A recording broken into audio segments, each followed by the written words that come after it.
Apresentando um pouco da história da unidade que eu assumi o comando em janeiro desse ano.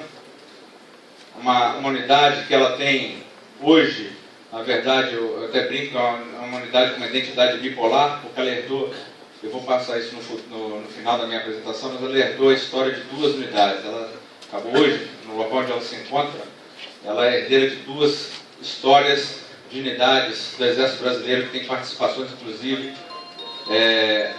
no início do século e em Fernando de Noronha especificamente, que é o segundo grupo de artilharia antiaérea, cujo nome histórico dele é Grupo Fernando de Noronha.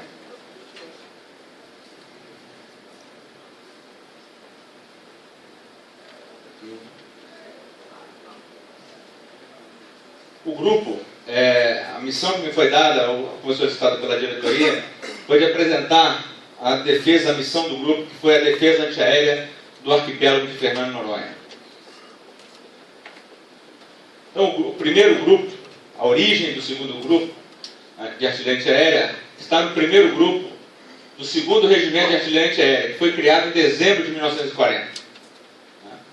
E ele ficou, depois, com a sua principal missão, a grande participação dele na história militar brasileira, na defesa do arquipélago de Fernando de Noronha. Então, eu vou procurar abordar aqui os aspectos históricos da participação do grupo na defesa do arquipélago de Fernando de Noronha. Aqui está o nosso canhão, o Grupo 88, foi um material de dotação na época aí da defesa de Fernando de Noronha, material que era a dotação do grupo desde a sua criação, e depois ele veio a ser trocado após a Segunda Guerra Mundial.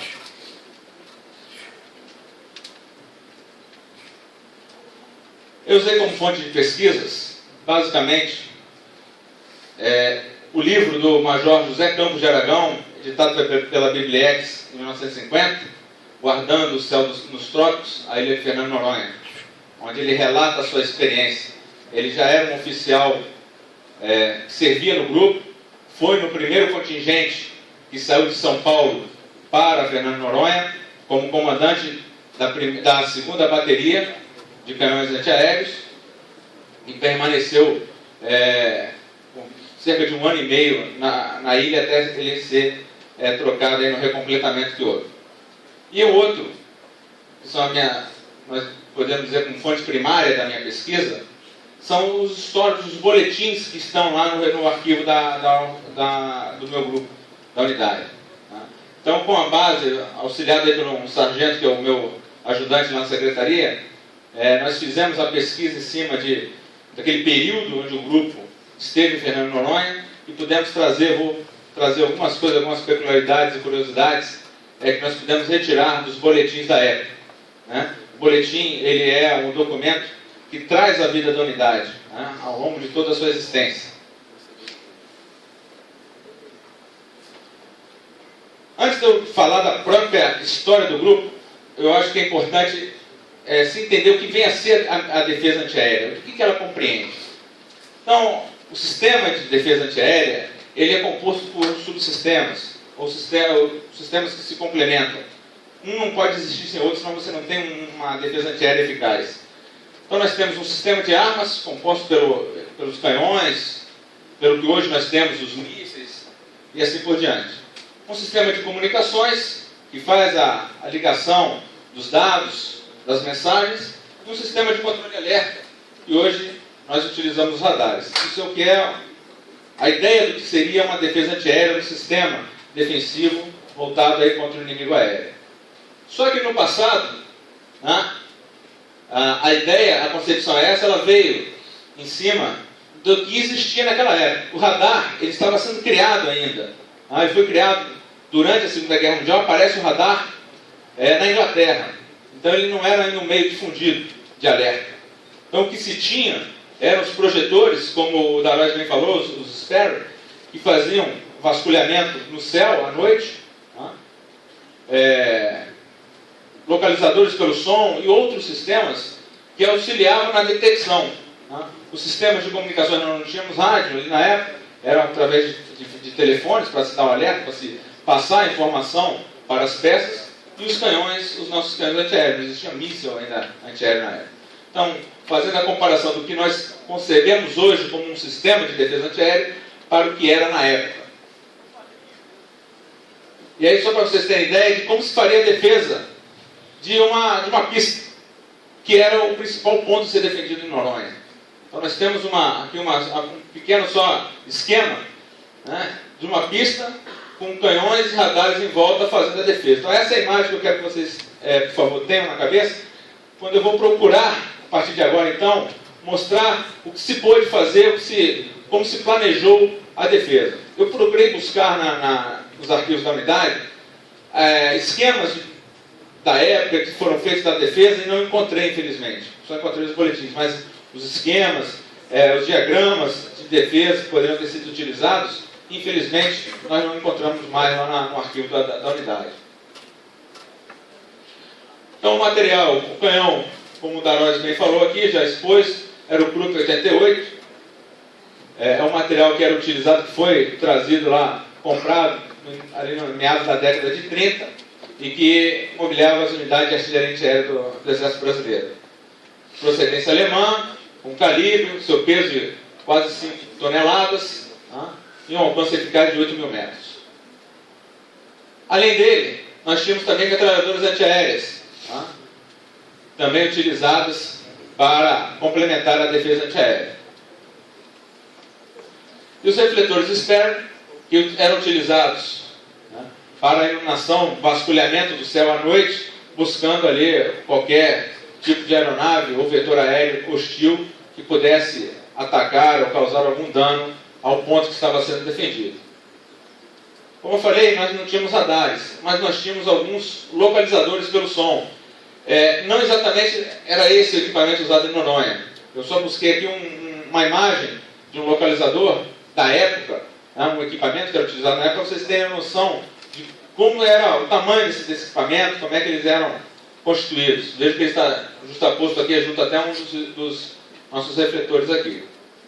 Então, esse basicamente era o equipamento utilizado pelo grupo para a defesa de Noronha, para a defesa antiaérea de Fernando de Noronha. E a defesa é contra quem? Contra quem nós vamos? O inimigo que nós vamos defender. Nós temos que nos preparar, é o inimigo aéreo. E aí nós temos que fazer um estudo de situação, quais são as possibilidades desse inimigo aéreo. O que ele pode fazer em relação ao nosso ponto sensível. Então, o inimigo aéreo, o inimigo alemão, ele poderia utilizar de aeronaves, bombardeiros vindo da África, como esses aqui, que estavam na época lá em apoio à Africa Corps. Nós tínhamos hidroaviões que poderiam ser abastecidos em mar, por navios ou até submarinos, e poderiam ser utilizados até para lançamento de paraquedista, como bem falou o Daróis. O exemplo que nós temos da ilha de Creta, ou mesmo do norte da Itália, quando no início da guerra os alemães fizeram envolvimento vertical e foram os precursores desse tipo de ação militar. Então, a nossa ilha tinha essa possibilidade. Então, contra esse tipo de inimigo aéreo é que nós procuramos, ou o grupo na época, a equipe que compunha o grupo, se preparou e planejou a sua defesa. E aí eu vou, então, me valer da cronologia que eu tirei dos boletins da época. Em 23 de março de 42, chega a ordem de embarque. A unidade ela era sediada no bairro da Lapa, lá em São Paulo. E aí chega a mensagem, inclusive no livro do Campos de Aragão, do Major Campos de Aragão, ele relata isso aí, o alvoroço que foi, dessa informação de que eles iriam para Fernando de Noronha, iriam participar, todos ali paulistas, todos com suas famílias lá, já ali não eram reservistas recém-convocados, já eram militares que já compunham o efetivo do grupo, tinham uma vida lá, já estavam no seu dia a dia. Isso torna um alvoroço na unidade. Em abril, assume o seu primeiro comandante desse grupo que viria, que é o Tenente-Coronel Solon Oliveira,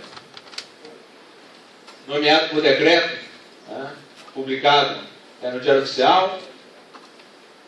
No dia 7 de maio, a unidade se desloca para Santos e é embarcada no navio Santarém. Esse navio ele permeia a vida da unidade nesse período. em 13 de maio, ele parte do porto do Rio de Janeiro, com destino a Recife, chega no porto de Recife no dia 18 de maio, à meia-noite do dia, e no dia 6 de junho, ele parte do porto de Recife com destino à ilha de Fernando de Noronha, comboiado pelos navios da Marinha de Guerra. E chega, procurei destacar aqui, no dia 8 de junho de 42 ao arquipélago de Fernando de Noronha. Levaram 2 dias, porque no livro até, o Campos de Aragão, ele fala, o comandante do navio, ele procurou fazer uma rota em zigue-zague, procurando fugir ali, despistar dos submarinos alemães que estavam atuando naquela época, ali na área. Então eles levaram um tempo a mais, foi mais difícil até o sacrifício ali de se ficar embarcado ali nesse translado de Recife para Fernando de Noronha. Então esse é o início da cronologia, chegar desde o início lá da ordem até a chegada. Praticamente aí nós temos 3 meses de preparação da unidade. 3 meses, no meu entendimento, é um tempo muito exíguo. E eles conseguiram fazer isso. O efetivo que embarcou, isso aqui é uma foto lá na Lapa, tirada na época, lá antes do embarque. Isso consta do arquivo fotográfico da unidade que nós temos lá. Então aqui o efetivo de oficiais, subtenentes, sargentos, cabos e 429 soldados. Fazendo um efetivo total que embarcou para Noronha de 501 homens. Hoje o meu efetivo na unidade é de 512 homens. Então, basicamente o mesmo efetivo aí se manteve ao longo da história.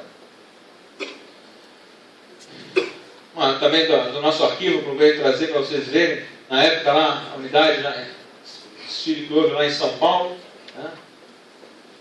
o uniforme ainda, como bem caracterizou da Rosa, o uniforme que se manteve durante toda a história lá em Noronha, o uniforme ainda de origem francesa.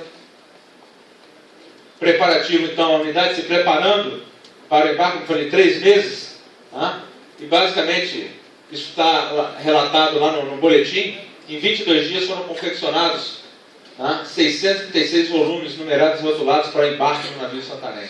Uma faina bastante grande, que eles tiveram que cumprir isso aí para poder embarcar dentro do planejado.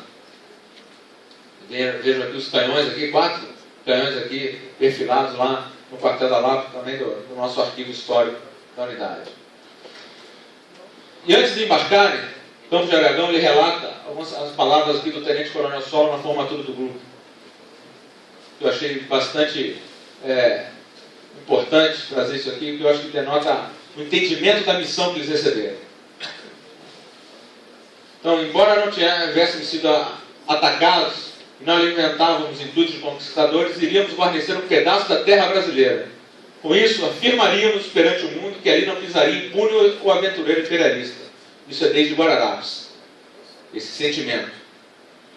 Haveríamos de entregar aos nossos filhos intangível o legado do passado. Eu acho que isso mostrou a importância da missão que eles estavam recebendo, do entendimento da missão.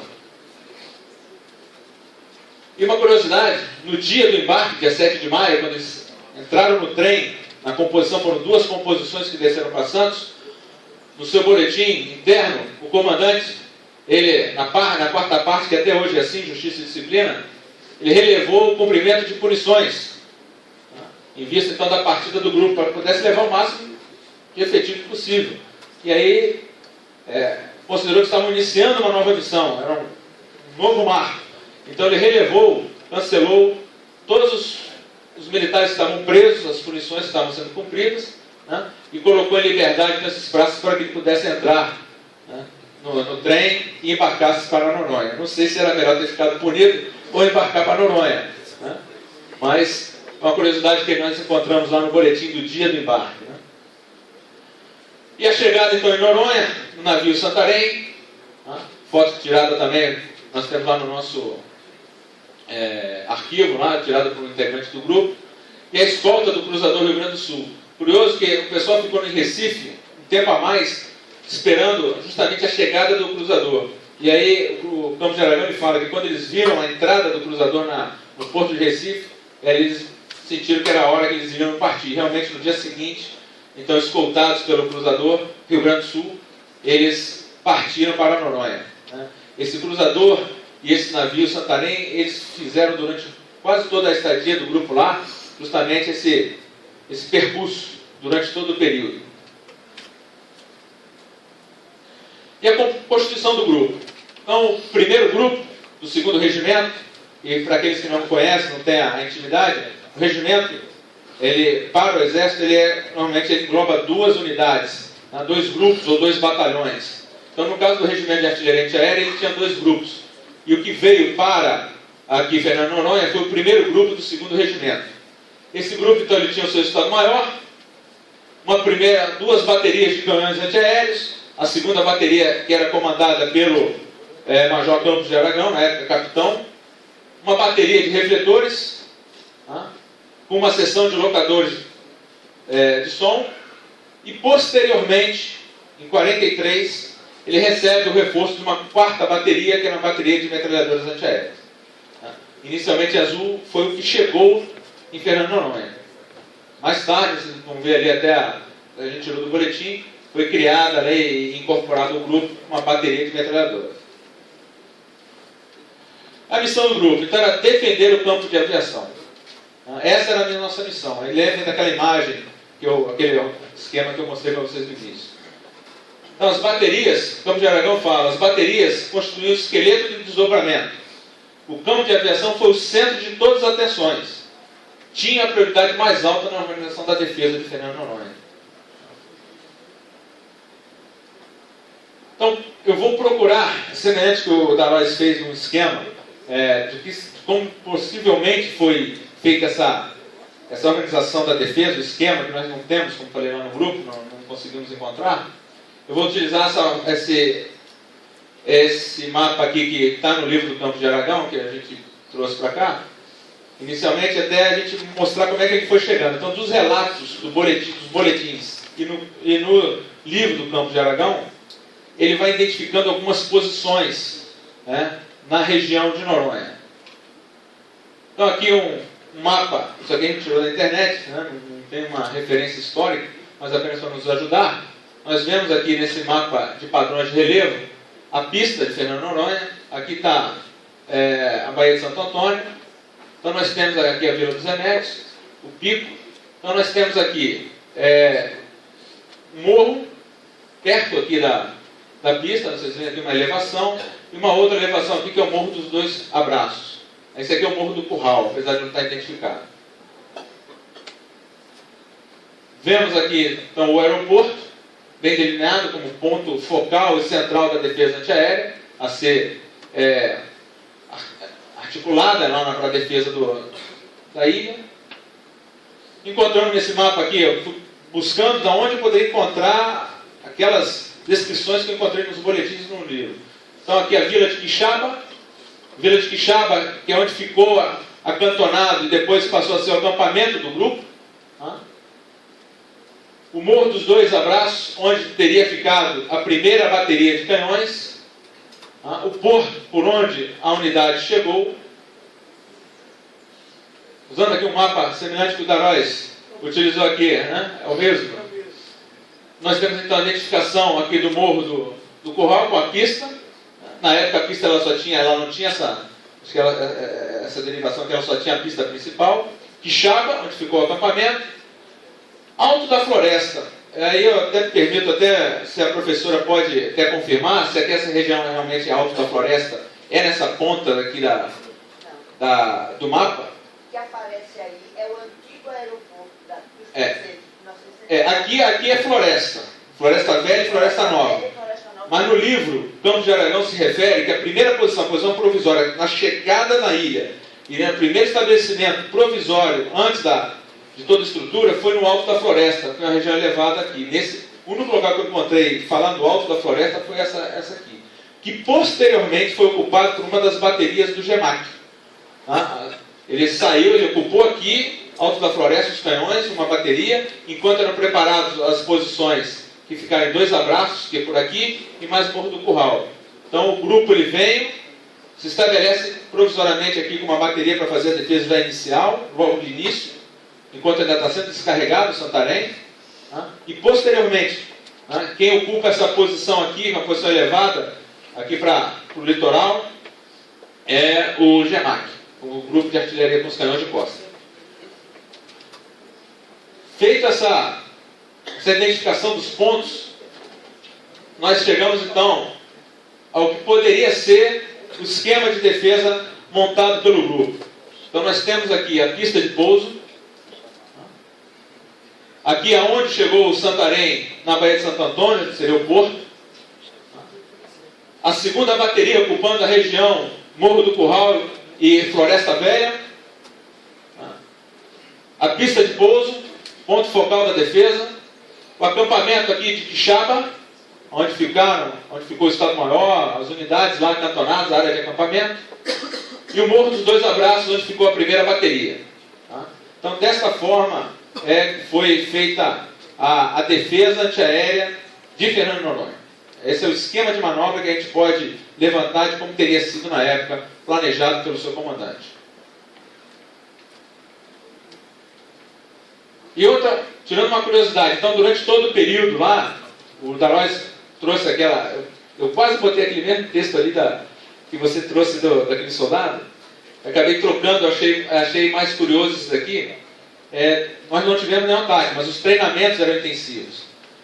E aí, uma referência que se faz é a chegada dos náufragos. Então, o grupo, ou a bateria de refletores, ajudou no salvamento de náufragos do vapor grego Adelphotis. Foi torpedeado por um submarino inimigo a 850 milhas de Freetown. Ficou evidenciada a eficiência da vigilância noturna mantida pelos projetores do grupo e também do primeiro GEMAC, que também tinha refletores lá na época. E que eles, durante a noite, localizaram um pequeno ponto de luz vermelha no horizonte. E aí eles apontaram os refletores para lá e ficaram recobrindo aquele ponto enquanto ele ia se mexendo, apontando. E isso ajudou aqueles náufragos a virem em direção à ilha.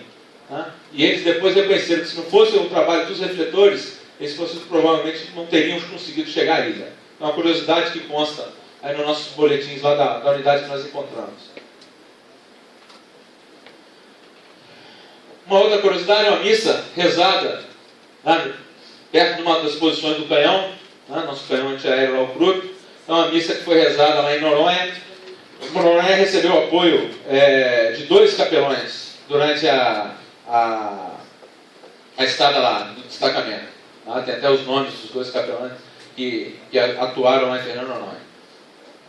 E aqui nós temos só para vocês terem, vocês viram a foto dele coberto naquela posição que o Darós mostrou, e aqui nós temos ele aqui em posição de marcha. Isso tudo aqui está, como eu falei, no arquivo da unidade. São fotos que estão bastante desgastadas, não estão bem protegidas lá desse material fotográfico. E aqui a questão da camuflagem. Ela é muito importante. A camuflagem ela é um meio de defesa passiva. Você procura negar ao inimigo, conhecer o nosso desdobramento, conhecer os nossos pontos através da camuflagem. E é importante que o inimigo, nessa camuflagem, ela tem que procurar se ajustar à conformação do terreno, à vegetação. Então é interessante que eles usaram aqui, além da rede de camuflagem, jogaram sobre a rede pés de machixe e melão, que eram parte da vegetação da época. Então, para iludir o inimigo, se viesse o inimigo aéreo, a vigilância, e o brigadeiro sabe muito bem disso, na questão da patrulha da vigilância, da busca do inimigo em terra pela Força Aérea, você procura camuflar de da melhor forma. E aí você procura não mexer na estrutura, nada que chame a atenção do piloto, que alguma coisa está diferente lá embaixo. Então eles utilizaram, além da rede de camuflagem, vegetação, cobriam aquilo ali, para poder se furtar a observação aérea. Isso tudo era bem treinado, era feito esse treinamento, inclusive do acionamento, de você tirar a rede de camuflagem que protegia os canhões e poder fazer esse acionamento.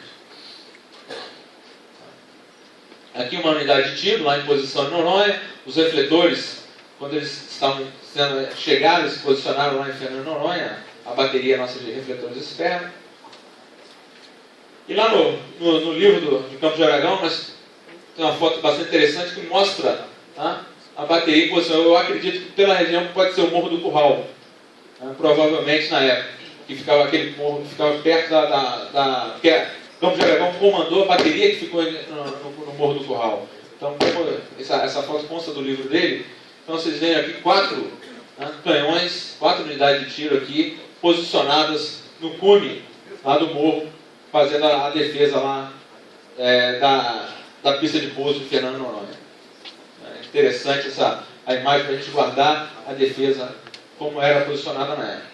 E o recobrimento das peças, é importante que elas tenham uma distância ali para recobrir e dar o volume de fogo necessário para você fazer o inimigo.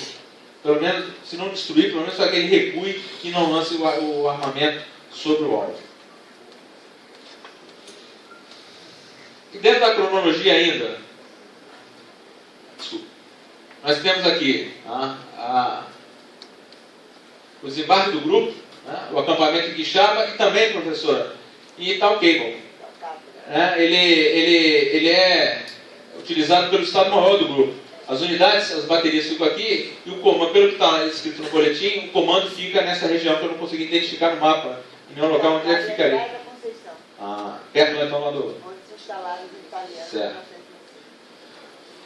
A missão, então, em junho de 42 é publicada que a missão das unidades do destacamento era de vigilância total dentro dos seus setores, desde a chegada de cada uma delas. O nosso coronel Solon Lopes de Oliveira é trocado, sai, vai assumir o comando do 2º grupo do 3º Regimento de Artilharia Antiaérea no continente e assume aqui interinamente o Major José Ferrugem Melo Matos. Durante o período do grupo, foram 2 anos e 6 meses em Noronha, o grupo teve 5 comandantes. O coronel Solon foi que ficou mais tempo, ele praticamente ficou 1 ano. Os outros foram, aí já a troca foi acontecendo por 6 meses, 8 meses, mas foram 5 comandantes no período desses 2 anos e 6 meses que estiveram lá em Noronha. Curioso também é que no dia 27 de maio, ele recebe a visita do major-general americano aqui, presidente General Garesh, presidente da coordenação Brasil-Estados Unidos. Como eu falei, em 43, o grupo chega lá em 42. Em 43 é organizada a bateria de metralhadores, que toma a denominação de 4ª bateria. Então, 1 ano praticamente depois. Já no final da missão, em 44, 31 de julho de 44, deixa o comando o tenente-coronel João de Deus Pessoa, que assumiu o comando do destacamento do governo da ilha. E ele passa interinamente para um major subcomandante. E, para a felicidade lá dos nossos pracinhas, vem a ordem de embarque, de retorno para São Paulo, em 11 de novembro de 44. Então o grupo embarca novamente no Santarém, mesma velonário que o trouxe, trazia de volta para Santos a unidade. E em 29 de junho de 44, o grupo se instala uma nova sede lá em São Paulo, em Osasco, no aquartelamento do Duque de Caxias, no quartel que era do 6º Grupo de Artilharia de Dorso, lá em São Paulo. Fica lá até 2004. Em 2004, então, ele vem para a nova sede, lá na Baixada Santista, onde permanece até hoje. A bordo do Santarém, no boletim interno do dia 12 de novembro, vocês veem, o embarque foi dia 11. Então, no dia 12 já, o comandante interino, que era o Major Mário Malta, então ele escreve no boletim, a seguinte frase que eu procurei tirar aqui, também acho que chama a atenção pelo entendimento da missão cumprida. Ao nos despedirmos hoje dessas terras longínquas da pátria, nós o fazemos na condição de termos cumprido condignamente nossa missão, estimulados como fôramos pelos exemplos dos camaradas que aqui deixamos, com nosso pesar e nossas saudades.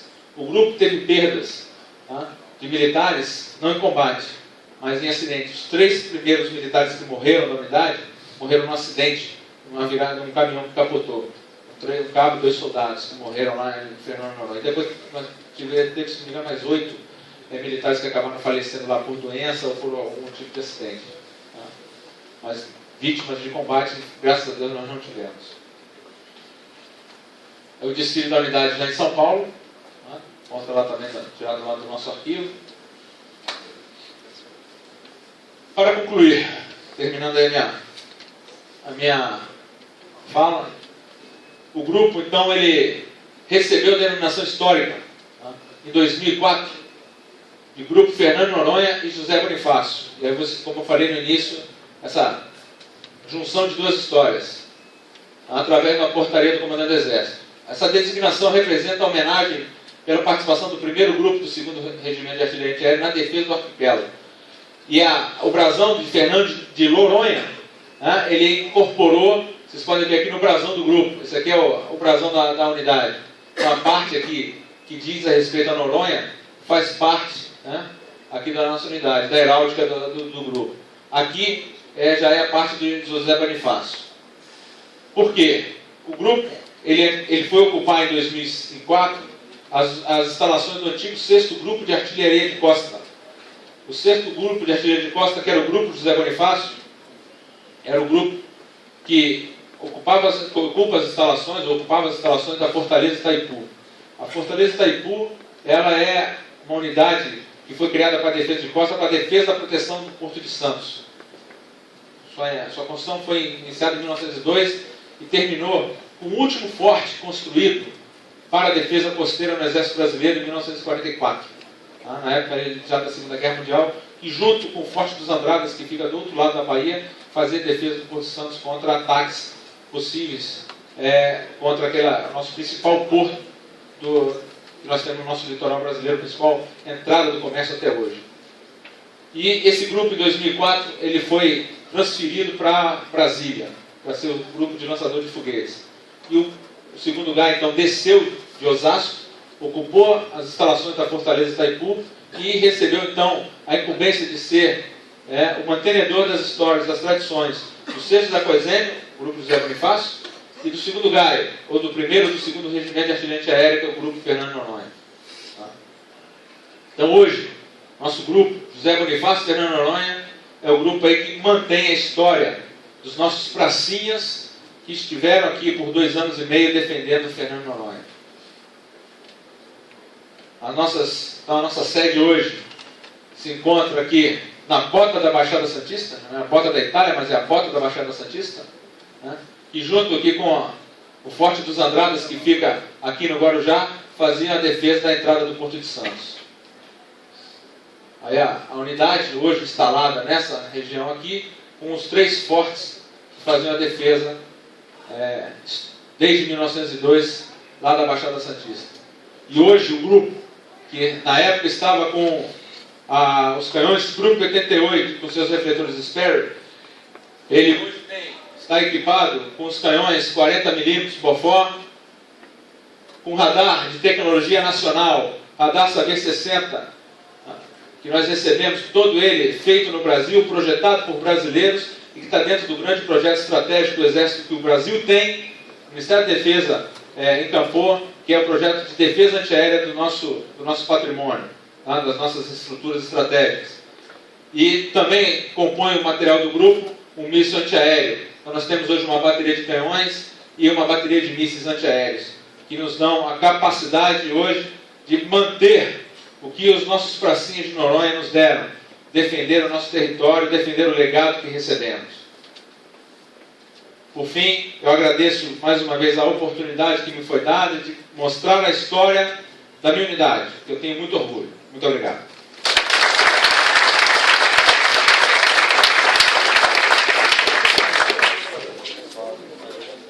O SOL CZA, só para aqueles que não conhecem já, senão já é o máximo mesmo. O SOL CZA é o seguinte, CZA é a sigla de Centro da Zona de Ação. O inimigo aéreo ele apareceu na Primeira Guerra Mundial, bem como os primeiros canhões construídos para se contrapor a ele.